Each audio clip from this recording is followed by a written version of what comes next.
All right. I'm Black Martian. BC Nodge is behind the camera. This is my man, Brian Adams, Feeler B, Las Vegas legend. This is Out of This World podcast, episode 6. I am so glad to have my man finally on, man. So, man, appreciate you. What's going on, brother? Always. Good to have you on, man. Sure. We are at his restaurant right now, View 702, on Taco Tuesday. And he took time out of his busy day to come sit with us. Sure. So first of all, Feeler B, we're going to talk about how we met. Mm-hmm. Way back when, 90, 91, 92, barbershop, UNLV. Yep. Let's talk about it. Man, it was crazy, man. Who was our barber at the time? It was Sleepy. It was Sleep. Still my barber. Yeah. Man, for 30 years that guy been cutting my hair, man. Yeah, that's my man. boy. Shout out to Sleepy, Sleep, man. Shout out Best to barber Sleepy. in Las Vegas, Dwayne Washington. Go for see real. him. Gallery Kane. Check him out for sure. Another Las Vegas legend. Yeah, for real legend, man. Yeah, for real legend. So today we're going to focus on this Las Vegas legend. So we met back in the barber shop. You know, you used to come in, we used to chop it up, we used to have stories, man, and kick it, and smoke weed, and get our fades, and kick it on the weekend.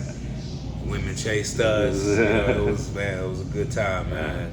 But tell us how you got into this cooking thing, man. Man, it was a trip, man. To be honest with you, I've been cooking my entire life, but I never took it seriously. You know, it was always just a stress reliever, you know. And when I got to UNLV, I was using it to pick up girls. You know what I'm saying? Hey, come over and let me cook for you. You know what I'm saying? Make something to eat. But it was you know, I guess I always had an attraction to it. I didn't know I could make a career out of it. You know, and like I said, I just never thought about anything like that. You know what I mean? So it was a funny story, man. I was sitting around. Me and my partner was blazing, and those commercials used to always come on from the Cordon Bleu. You know, get a great career in culinary woo-doo. So my man say, hey man, I dare you to call. I dare you to call the number. We was high as a motherfucker, you know what I mean? So I called and they picked up and shit. And I actually ended up making an appointment as a prank. And so I had kind of forgot about it. And then they called me and reminded me that I had this appointment with them to view the school, take a tour, the whole nine and stuff. So I ended up going just because I was like, man, I don't want to waste these people's time. So I ended up going, and my recruiter, I'll never forget, the older white woman with a gray Halle Berry haircut. You know what I'm saying? She stood out. You know what I'm saying? But I went in and I had the worst attitude ever. I was like, listen, I don't want to waste your time. I can't afford to go here. You know, I was like, it was all kind of like a joke, but you know, I didn't want to leave you hanging, so I just wanted to come tell you to your face that, you know, appreciate it, but, you know. She was like, no. She was like, let me at least show you around. I said, all right. So she's showing me the school, showing me all the stuff, and it's cool and everything. And I'm still like, look, I can't afford to go here, you know what I'm saying? At that time, I was in a bad spot, you know what I'm saying? So she just kept, she was like, look, hold up. How about this? What if I can get you a scholarship or something to go here? And if I can get you approved to go here, if I get you approved, will you agree to go? And I was like, man, at that time, I was like, well, I know what my credit is. You know what I'm saying? So I was like, ain't no way it's gonna work. Right. Like, I said, go ahead and try. Sure. All right. Sure. Go ahead and try. Try it out. Man, that was like on a Thursday. She called me like on Monday or Tuesday, and she was like, you're in. Are you gonna go? Are you a man of your word? Oh, killed me, on the spot. Yup. So I ended up going, bro. It changed my life, man. That's what's up, man. It changed my life. Yeah. That's what's up. So now you've been cooking for how long?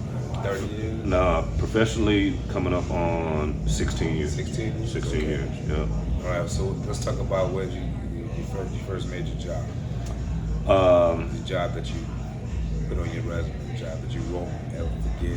Oh, well, that's when I started working at the Wynn. Okay. Yeah, when I started working at the Wynn, man, it was a crazy. That's another weird ass, crazy ass story, man. So let's talk about it. Man, it's crazy ass. So I had been trying to get into the Wynn for the longest, man, and just wasn't having no luck.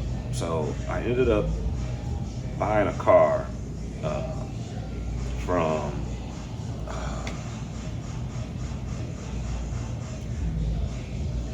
from BMW. Ended up buying a car from BMW, right? And the guy there, he says, man, he's like, knew I was a chef. He was like, what do you want to do? I was like, man, I want to work at the Wynn. He says, oh. He's like, man, I sell the food and beverage manager, director, all his cars. I'll make a phone call. So I'm like, yeah, that's cool, man. I appreciate it, thanks. I'm just thinking, just talking shit. You know what I'm saying? Like, you know how much, Right. I'm gonna look out for you. Okay. Man, about a week later, he calls me up. He says, where do you want to work at the Wynn? I got the guy on the phone. And I'm like, I said, man, I don't really care. I said, anywhere. You know what I'm saying? He said, all right. Well, man, next thing I know, I get a phone call.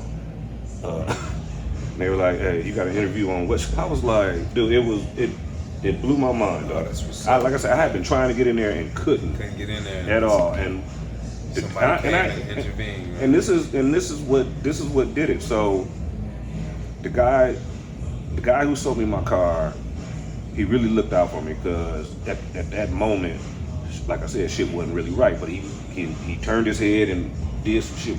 So about 3 days later, I showed up, man, with a huge, giant tray of chicken lasagna, Caesar salad for him and his staff, and I just wanted to show how grateful I was. I was like, man, thank you for hooking me up with the car. See, giving back. You know what I'm saying? And I showed up, fed him and his entire staff, man, and he made that phone call, and dude, like I said, it changed everything, bro. That's what's up, man. Divine intervention, man. That's why you've been blessed, Brian.